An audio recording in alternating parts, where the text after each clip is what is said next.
Karuba kuko nizo nzira ebyiri bashaka kugira ngo bafungure zifunze nyine. Donc chance rero kubiha antuka iri hasi cyane ko nabivuzeho ko imbaraga zabo ziri hasi cyane mu rwego rwa gisirikare. Nta experience bafite, nta na motivation bafite, usibye motivation iririye y'amabuye y'agaciro ariko va hariya agaca Bukavu akaji Burundi akambuka muri Tanzania ajya mu Bushinwa no mu Burusiya. Niyo gusa, niyo impact babifiteho gusa. Donc je peux dire que à 70% inzira operation zigomba kubamo échec bitewe n'iyo kutumvikana et surtout rapport ya ntuza ya dividende ihari.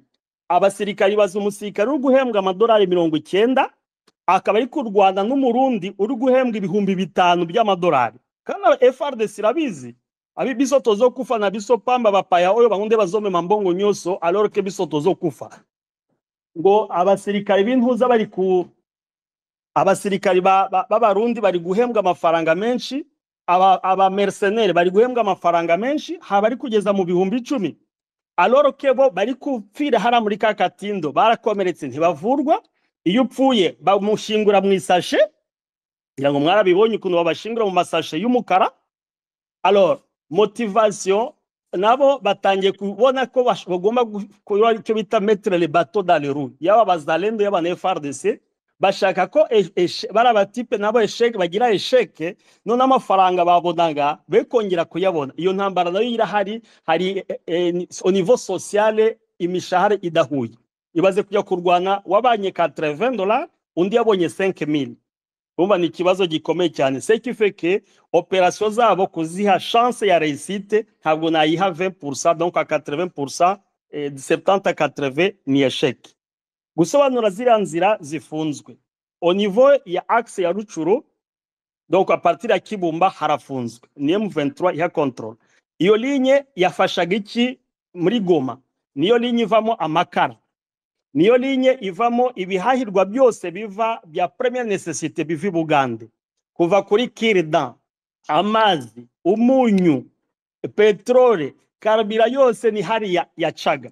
Pour dire byose ubungubu ntibigica hariya, basigaye bakora transit bagaca Tanzania, bigaca Swati mu Rwanda, bikabona bikagera Goma. Ura muhanda amakara yarazamutse. Ligne ya Karuba niyo ifurnisa Goma ibirayi byose biribwa muri Goma byavaga ligne ya Karuba. Ubungubu birafunzwe na Ngungu. Imbaho amantuza ibintu byose byerekeranye n'ubwubatsi biva mu nzira gicanga biturutse iriya za Gashuga na Kalembe na Pinga uko nababwiye. Iyo nzira nayo irafunzwe. Pour dire Goma iri asphyxié sur le plan ya logistique y'ibyo kurya, sur le plan ya besoin de première nécessité. Donc ligne basigayemo yo guhahiramo gusa ni mu Rwanda. Alors ça reste à savoir, est-ce que hari autosuffisance iriyo ishobora kugira ngo isaving ira population yose iri hariya? Population muri Goma ubungubu iri evaluate presque 2 millions d'habitants, miliyoni 2. Urumva ni hafi igihugu, hari ibihugu bidafite na miliyoni 2 z'abaturage nka za Gambi nangwa za bura buhugu butoya buri muri Corne d'Afrique butafite na miliyoni 2. Wongereho none abaturage ba Nyiragongo, wongera abaturage ba Sake, wongereho abaturage bose bari mwako karere kamaze gufungwa. Donc ni kibazo gikomeye cyane. Leta iri, je pense que hagombye kuba soit pression ikomeye cyane côté M23 kugira ngo ira population be libérée, celle sauveur ishobora kubafasha ni M23 nibura igafata umujyi wa Goma bikaba bivuyemo population kongera igahumeka. Muyehe yabivuzeho ngo est-ce que pourquoi gukomeza gutinya communauté internationale alors que hari abaturage bari kugwa mwa birombe bari gukoreshwa uburetwa, c'est l'esclavagisme nyatura na FDL bari kubakoresha. Oui, moi aussi je soutiens. Pourquoi ne pas les libérer? Umusesenguzi wa hariya ira population ikeneye liberté, que ça soit iby'amahanga ashobora kuvuga. Hari umuperezida umwe mu karere avuga ati hari ibyo tugomba gushobora gukora nubwo amahanga yavuga ati twebwe tuzi icyo twakoze ariko bazagera aho bamenye ukuri. Je pense que c'est ça la logique qu'on devrait faire. Niba batwumva bashobora kuba babikora bakaliberera population y'iguteseka iriho icyuma cya FDLR kugira bacukura amabuye n'imbonera kure kugira ngo ayo mabuye akomeza aje hariya muri Burundi yambuka Tanzania ngira ngo cette population devrait être libérée nangwa Goma nayo ikaba libérée kuko inzira zose zirafunzwe. Umufuka ikintu cyaguraga $20 Goma cyavuye Masisi nangwa Rucuru ubigoma cyabaye amadolari 100. Ibaze de $20 à $100. Umuturage rero Kinshasa ntigihemba amafaranga yose ubu ngubu twabasobanura ubushize ko ajyane muri famille ya Tshisekedi n'umudamu we n'abana n'abambari be bamuzungurutse. Abasirikari mubaze abasirikari wenda bafashwe mateko hari imweso bamaze 3 mois batabona prime de combat. 3 mois batabona prime de combat. Hari message umuntu umwe wa droit de l'homme yanyoherereje umusirikare yamwoherereje ati mudufashe mutuvugiye Kinshasa turi urugamba batuzaniyemo ni rugamba ki kugira ngo bamare amezi 3 bataduhemba. Urumva nabo baragowa abasirikare bari entre le marteau et l'enclume. Je pense que le AFC na M23 bagombye gukora ibashoboye kose be gutabara gusa ni parti me batabare na FRDC kuko gufatwa kwa Rubaya gufatwa kwa Goma na Sake hari une grande population n'ibyiciro bitandukanye birabonamo une délivrance totale. Nguko uko ibintu byifashe naho si le plan commandement nabivuze irakomeye cyane donc échec iri hejuru cyane. Réussite yabo c'est juste à 20% peut-être bakoresheje artillerie mais ko advancinga ntabwo babishobora kuko commandement iratandukanye mu ndimi. Urakoze. Au niveau de sécurité hanagakomojeho nimba ari amagenerali amakoneri agiye aturuka hanze yose ari atsikiye hara mu mujyi wa Goma kandi imihanda yose ikaba yafunzwe aho si kwa kundi umuntu ashobora kuvuga toke ukubiranye agapusi mu ntuza mu cyumba kitafite idirishya na kimwe kandi rikaba gashobora gukora ibishoboka byose kuruta uko wenda bari kugasigira idirisha wakubita cyane kagasohoka. Iyo analyse wayivugaho gato iri gusoza. Murakoze.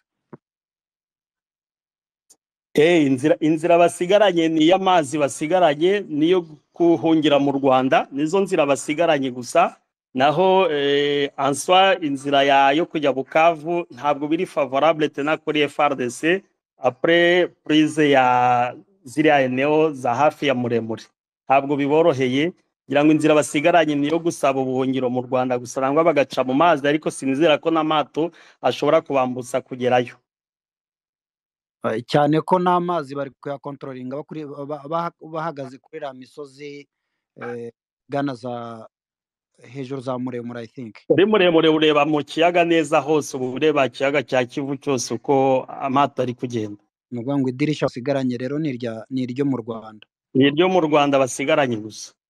Urakoze cyane. Barifate neza. Urakoze cyane. Ubwo Muhire namusaba yuko aza kumpa nimero yawe ndagukeneye cyane kabisa. Saba Imana iguhe umugisha. Amen, merci. Merci également. Okay, urakoze cyane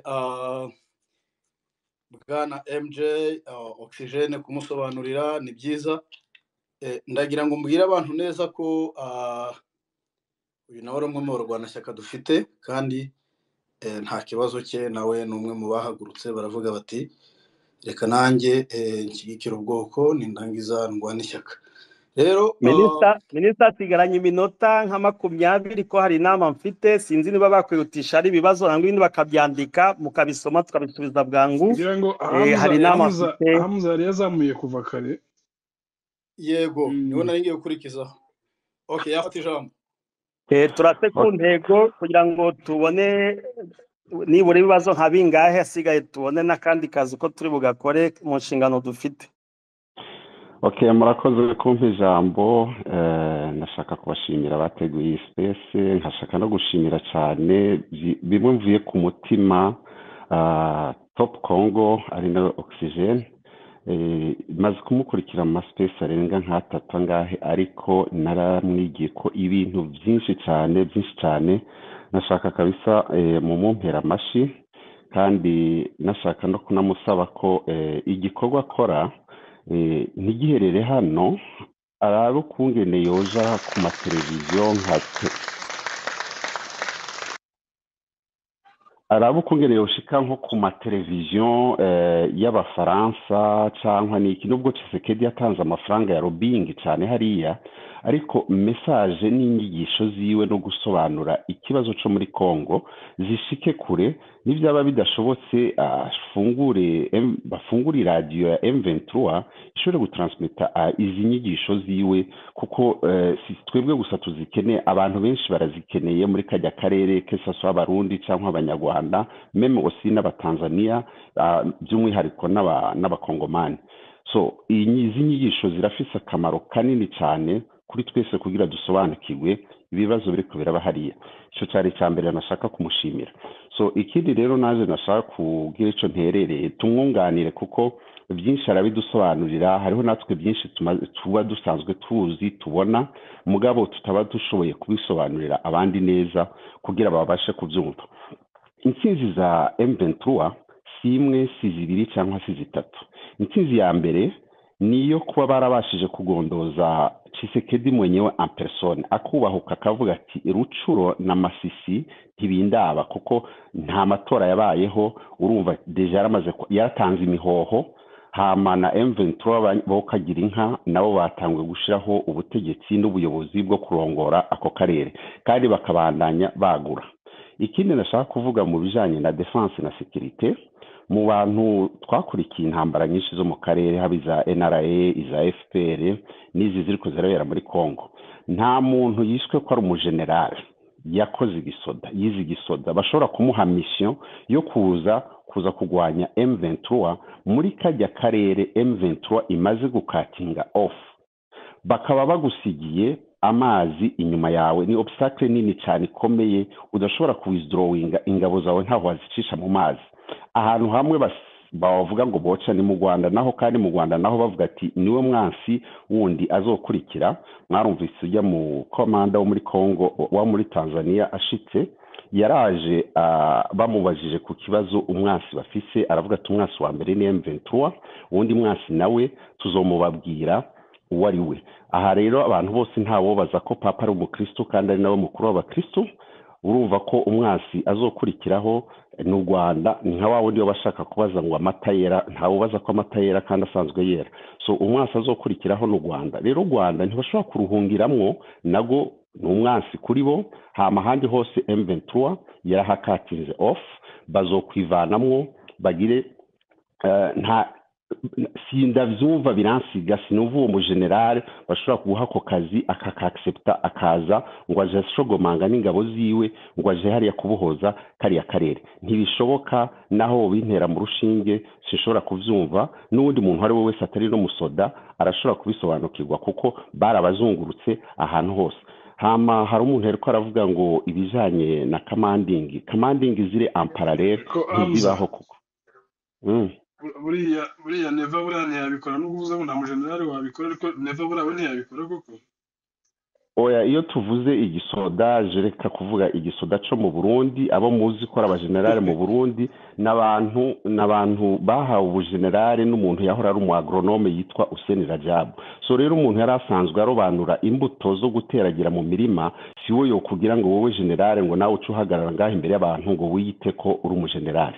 Aba tubashire ku ruhande, bo bariya n'abacancuro baje gukorera Tshisekedi. Hama none nimba ari abagenerale ubona bashitse kuki, cyangwa bo imyaka bamaze mu ishyamba, bamaze imyaka irenga 10 bafise n'abanyagihugu babashigikiye, nta n'umusozi cyangwa nta na zone nimwe bigeze bafata. Igihugu bakironse kwera izo pressure z'amahanga, bagiye mu ntuze ya mu mishikirano, barabibaha, baraza barataha, baja muri demokrasi y'amazuru idakoresha program politique, bafata igihugu. N'ubu bari ku nyungu hajya z'abazungu, ntibari ku nyungu z'abanyagihugu, kuko ivyo bagwaniye byose ni ndavyo bakora, ahubwo bakora double kurusha byabaye bibi kurusha n'uwo bagwanya, kuko bo bavuga ko bagiye guhabuza abahutu bakandamijwe mu Burundi. Uno munsi ahubwo abahutu barishwa cyane, abahutu baranakeneshejwe cyane mu gihugu. So ivyo bagwaniye byose barabeshe, bagwaniye inda zabo no gushimisha ababashize ku butegetsi. Reka tubareka twibandagirize dosiye muri Congo, aho nashaka kuvuga ko